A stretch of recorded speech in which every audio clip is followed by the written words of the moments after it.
in-laws accused me of being lazy and entitled after I had a baby 4 days ago, and I couldn't do the housework.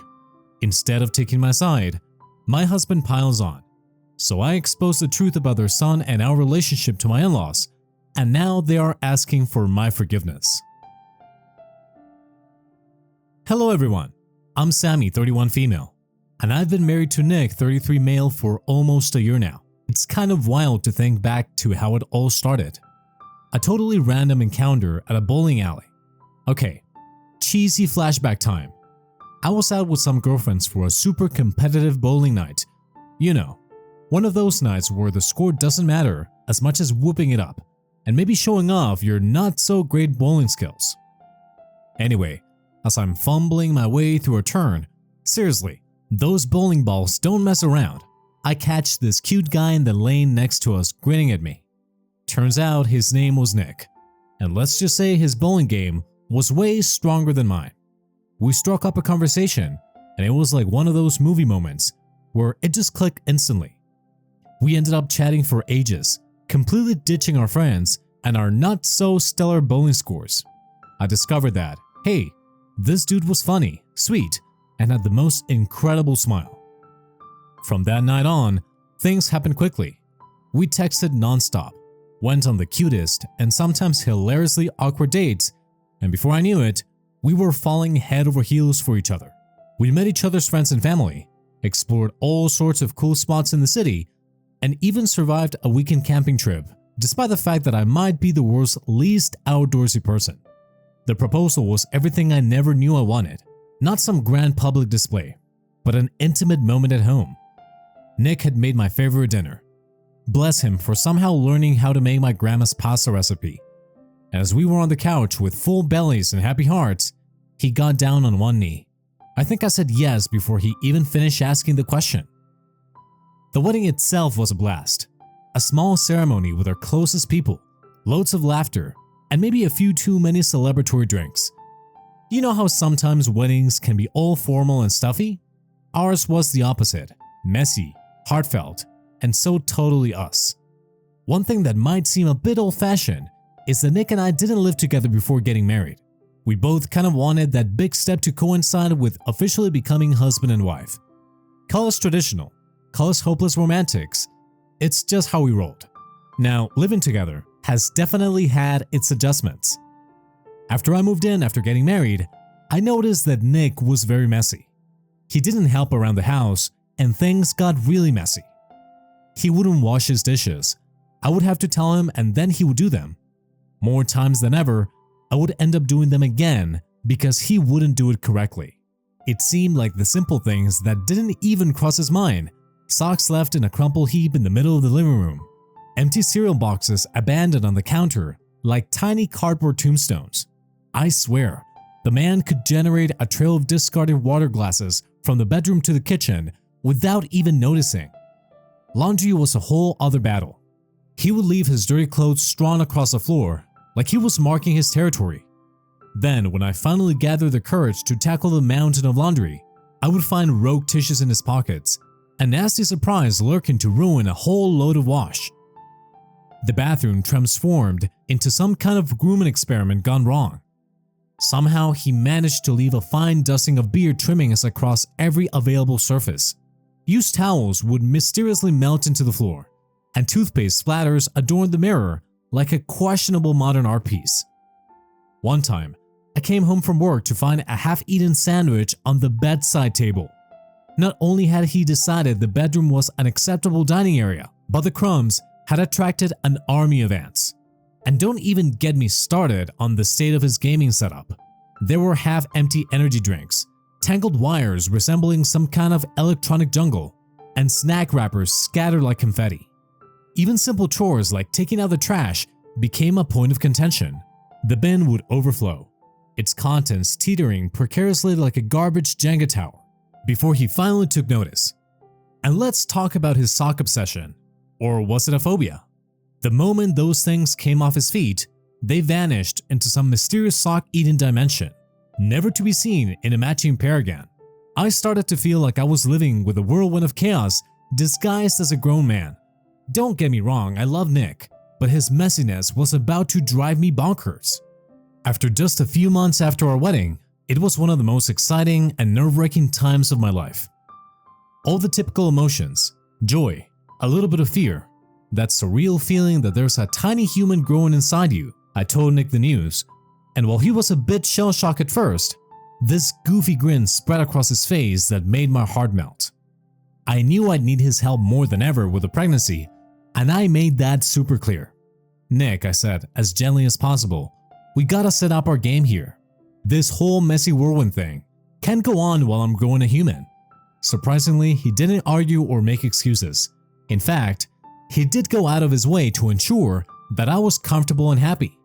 Suddenly, those abandoned socks seemed to magically find their way to the hamper. He would whip up surprisingly decent meals, saving me from having to stand over a hot stove with my swollen feet and begrudging belly. The bathroom even started resembling, well, a normal bathroom. No more toothpaste art installations or mysterious puddles of questionable origin. He would take over the grocery runs, sometimes even venturing into that realm of mystery known as pregnancy craving snacks. One night I woke up desperately wanting pickles and ice cream. Seriously, what is it with those cravings? And Nick didn't even bat an eyelash. He stumbled out of bed, threw on some clothes, and went on a 2 a.m. pickle hunt like it was his life's mission. Evenings became a time for us to bond, where he would insist on giving me foot massages. Bless that man. While we picked out terrible baby names and laughed ourselves silly. Sometimes he would place his hand on my belly and talk softly to our growing baby, his voice full of love and a touch of that same goofy grin that stole my heart back at the bowling alley.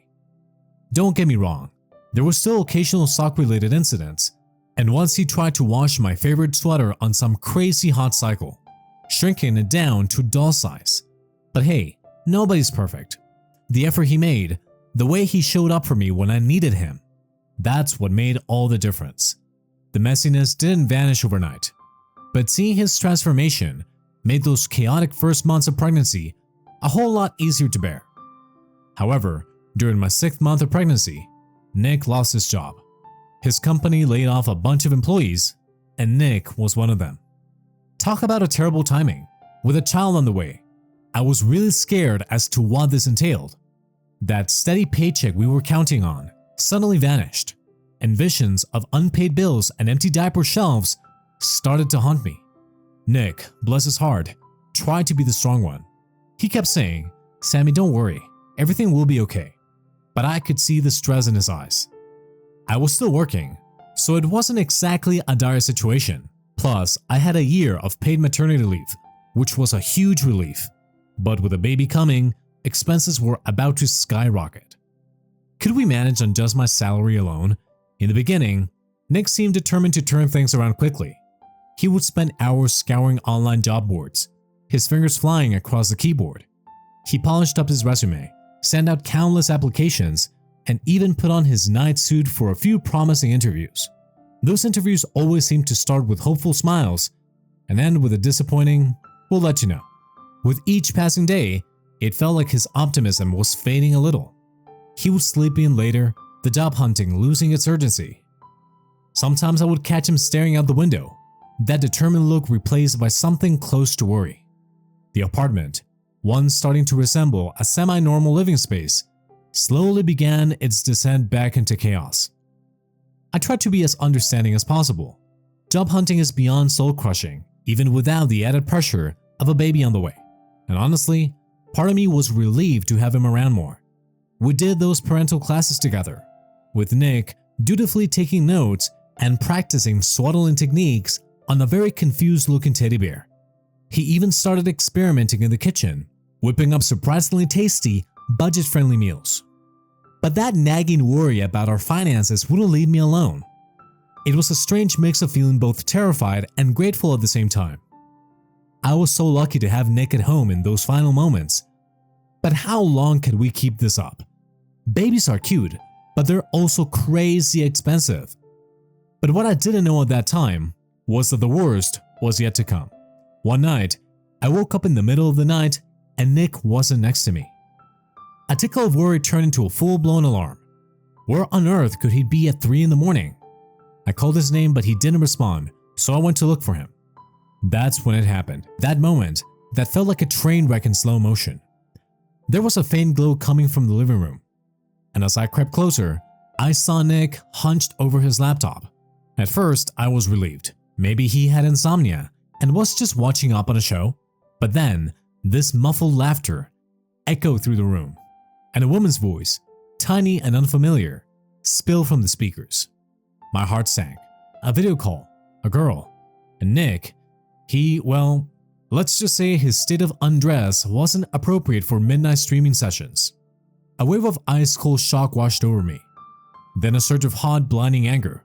What the hell are you doing? My voice cracked, barely recognizable. He whipped around, startled, his eyes wide. His excuses came tumbling out in a panic jumble. Sammy, it's not what it looks like. This means nothing. I wasn't doing anything. All those phrases that sound so hollow and desperate when you're the one caught red-handed. Get out was all I could manage. My voice was barely a whisper now, trembling with a mix of rage and a deep piercing hurt. And then the tears came, hot and unstoppable, blurring my vision. I turned away, not wanting him to see me crumble, and stumbled back to our room. I curled up in bed, the sheets suddenly cold and unfamiliar, and cried myself into a fitful, broken sleep.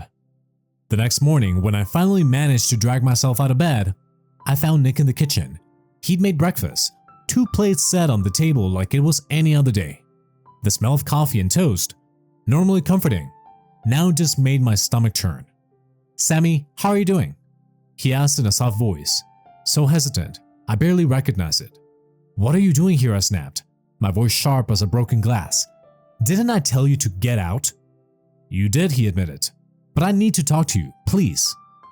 He started to explain how it meant nothing, how she was just some girl from OnlyFans, a pathetic blur of excuses, the stressed-out job seeker, seeking release in the most degrading way possible. "It's still cheating," I cut him off. My words hung in the air between us, heavy and accusatory. Yes, it was. Finally, a sliver of honesty amidst the wreckage. "I know, Sammy. I'm so sorry. I've been so stressed, so messed up with everything, and I needed something." His voice trailed off, the excuse as flimsy as a threadbare blanket. Needed something. My anger was simmering now, a steady burn threatening to boil over. "That's your excuse? Feeling stressed so you turn to online strangers for cheap thrills?" A long silence fell over the kitchen. "I need time," I finally choked out. "I need you to leave, Nick. I need you to leave right now." "Okay," he said, his voice barely above a whisper. "If that's what you want." There was a defeated slump to his shoulders as he turned and started packing it back. I watched, numb, as he shoved clothes inside, his movements jerky and uncoordinated. He moved towards the door, and I steeled myself against the desperate urge to call him back, to say something, anything to fix this mess. But what could I possibly say? There were no words to erase the image of him from my mind, the betrayal twisting like a knife in my gut. He paused at the doorway. "I'm staying with Dave," he muttered, his eyes fixed on the floor. Dave, his best friend, lived just a block away. I nodded, unable to form any other response. And just like that, he was gone. But I was almost 7 months pregnant. Now, I know that most people would think that I should have just left him then and there. But I was about to be a mom, and some part of me, a terrified and betrayed part, desperately needed my husband alongside me. I wanted to scream and punish him, but I also just wanted my life back somehow. So I agreed to let him come back, but I was still not done being mad at him, and he was sleeping on the couch. Those first few days were a bizarre blur. We lived in the same apartment and shared the same air, but felt miles apart. The silence between us was deafening, broken only by the awkward thoughts and creaks of him tossing and turning on the unforgiven sofa. He would tiptoe around me, his eyes filled with a mix of regret and longing. I'd avert my gaze, a knot of resentment twisting in my gut. He would leave for job interviews early in the morning, returning with his shoulders slumped, another rejection hanging heavy in the air. In the evenings, we'd eat in this horrible tense silence. I couldn't stomach the food he'd make, a constant reminder of how he'd broken something fundamental between us. He would offer to go to a parental class with me, and I would snap back with, "Why bother?" Yet even amidst the anger, there were these tiny flickers of something else. When I would wake up at night, feeling that baby kick, he'd be awake too. I'd see him staring out the window, lost in thought, and for a split second, I'd remember the man I married. Was he thinking about the baby too? About his betrayal and how to fix the mess he'd made? Months passed, my belly stretching tighter with each passing day, while the distance between Nick and me remained a chasm we both tiptoed around. There were doctor's appointments he attended with a nervous smile, and the baby's room we painted a soft yellow together, an unspoken attempt at normalcy amidst the wreckage. Then it happened. My water broke in a dramatic rush, worthy of one of those cheesy pregnancy movies. Nick went into overdrive, a whirlwind of grabbing the hospital bag, fumbling with car keys, and blurting out apologies over and over as I tried to breathe through contractions that felt like they were cracking me in half. The hospital was a blur. 12 hours of grueling labor, fueled by a mix of pain, determination, and a lingering fear that this whole having a baby thing was a terrible mistake. Nick was there, awkwardly holding my hand, whispering words of encouragement, even though I mostly wanted to yell at him to shut up. But then there she was, a tiny wrinkle miracle, letting out a squawky cry that pierced through the haze of exhaustion and pain. And as they placed her in my arms, something inside me shifted. The anger, the betrayal, it was still there, but muted somehow, replaced by this overwhelming surge of love and protectiveness. For the first time in what felt like forever, I looked at Nick, really looked at him, and I saw the tears streaming down his face.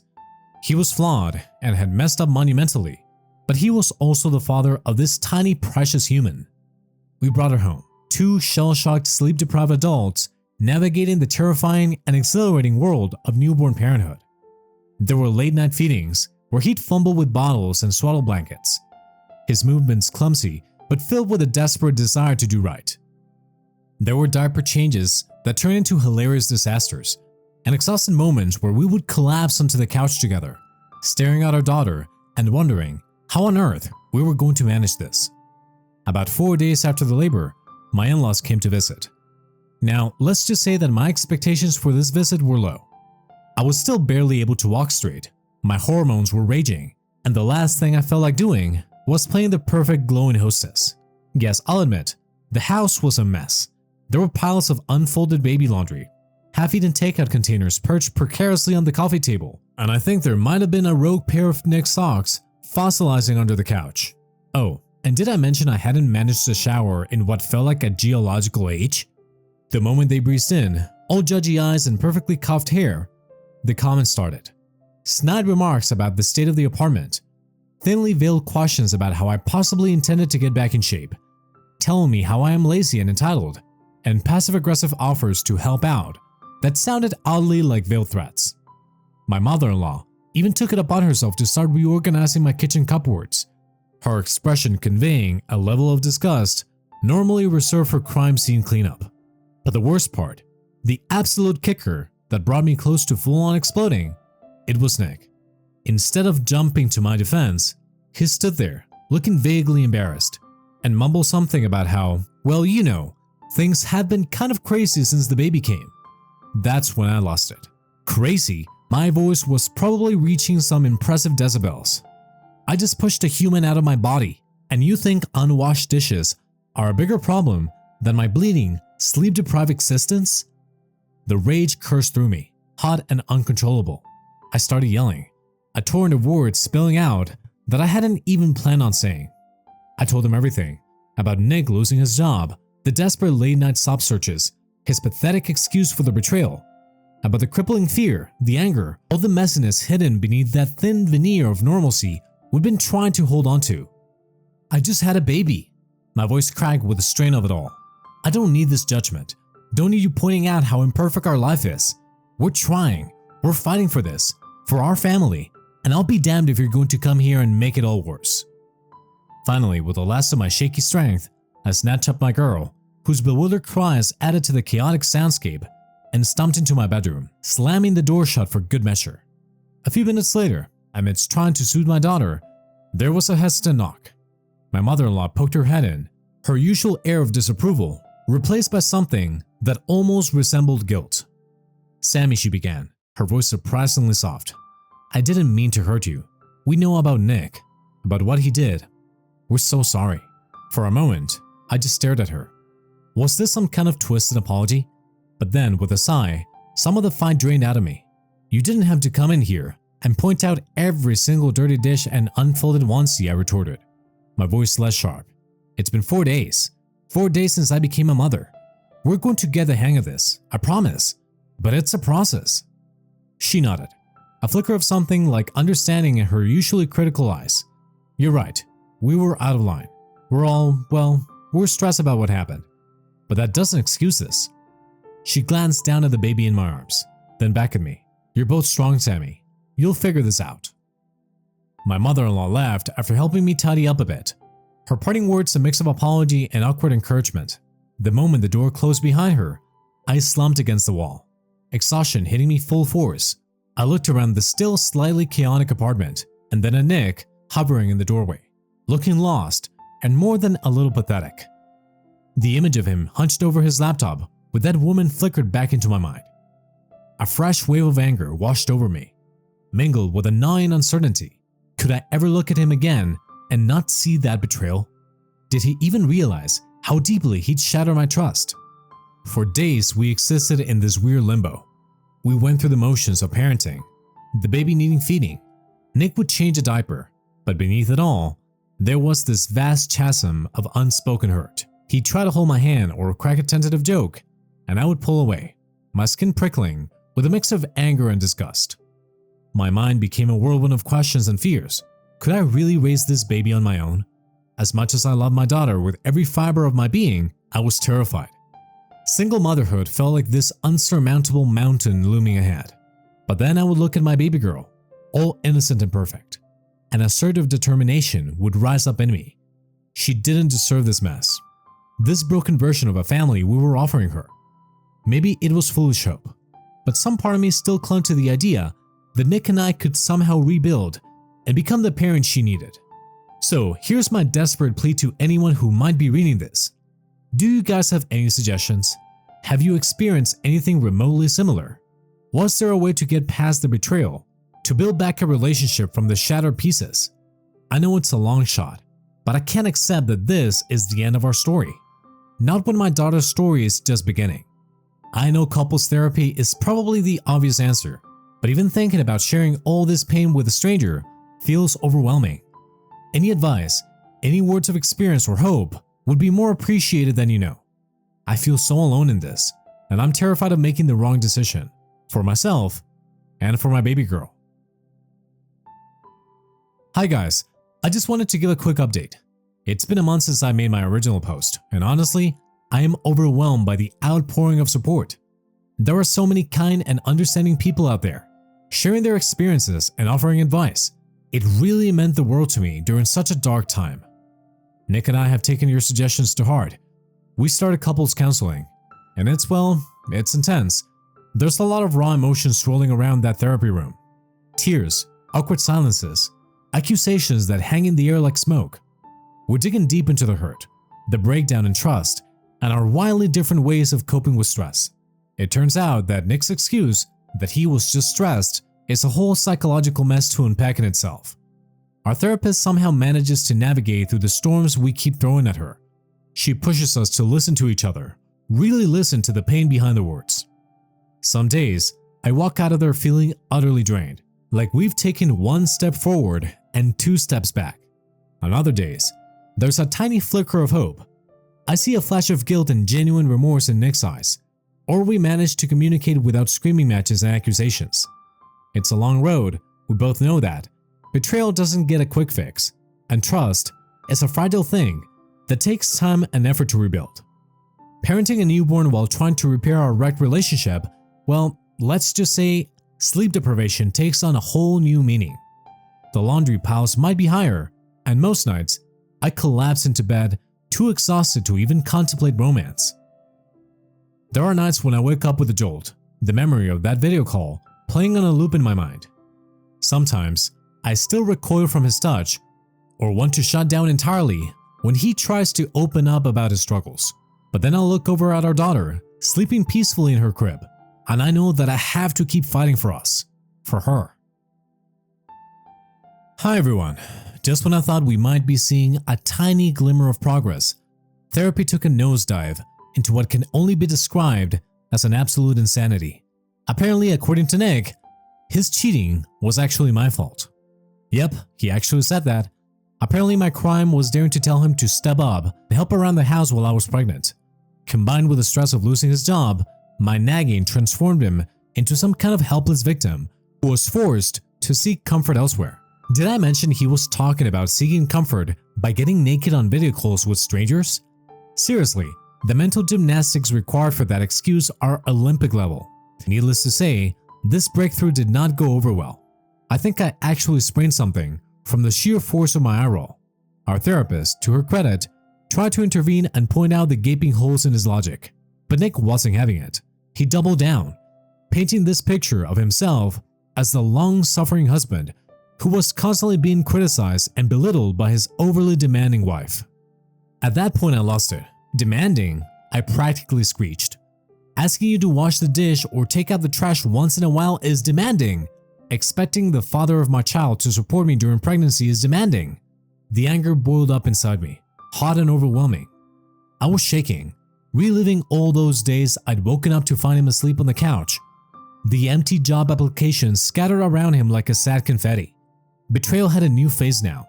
Not just the hurt of his actions, but the way he was twisting the narrative to absolve himself of any responsibility. We left therapy that day with a vast chasm between us, wider and deeper than ever before. I drove home feeling a cold fury I had never known before, mixed with a deep, bone-weary exhaustion. Was this really what I was fighting for? A man who couldn't even admit his own wrongdoing? Well, as you guys probably could have predicted, Nick and I are officially separated. Honestly, it only took about a month after that disastrous therapy session for us to finally call it quits. The cheating, I could have maybe eventually worked through. Terrible and painful, but maybe with a whole lot of therapy and time. But the way he twisted everything, the complete lack of ownership over his actions, that was the final straw. I realized I couldn't stay with someone who refused to even accept responsibility. Moving out was surprisingly easy on a practical level. We didn't have a lot of shared stuff, and thanks to my parents' help, I found a small but cozy apartment for me and our baby girl. The emotional side, well, that was a whole different beast. A whirlwind of conflicting emotions, relief, sadness, anger, and a healthy dose of how on earth did my life turn into this hot mess. There were nights when I would cry myself to sleep, mourning the future I thought we'd have. On other nights, I would wake up filled with fierce determination, promising myself that I would build a better life for my daughter and me. Some days, I felt strong and capable. Others, I was overwhelmed by the sheer magnitude of being a single mom. Nick and I still had to see each other, of course. Awkward pickups and drop-offs where we barely spoke. The tension hanging heavy between us. He'd look at our daughter with that mixture of love and guilt in his eyes, and I would want to scream, "How could you do this to her? To us?" But for the most part, he seemed relieved to be free of the mess his life had become. There were no more forced apologies or attempts at reconciliation. It hurt, of course. It made me question whether I even mattered to him, or if our whole relationship had just been a cruel joke. Friends and family rallied around me, offering endless support and reminding me that I hadn't done anything wrong. Slowly but surely, I started to find my footing. I discovered this inner strength I never knew I had. Baby steps turned into confident strides. I was building a life. My life centered around my daughter and a future free from betrayal and blame. It's still a work in progress, and there are definitely days when the loneliness hits hard. But there's also a newfound sense of freedom, of choosing my own path. And honestly, that feeling, it's pretty damn empowering. That was a wrap up for today's story. Thank you very much for listening. Smash that like button for me and subscribe for more stories. Thanks again, and we'll be seeing you in the next one.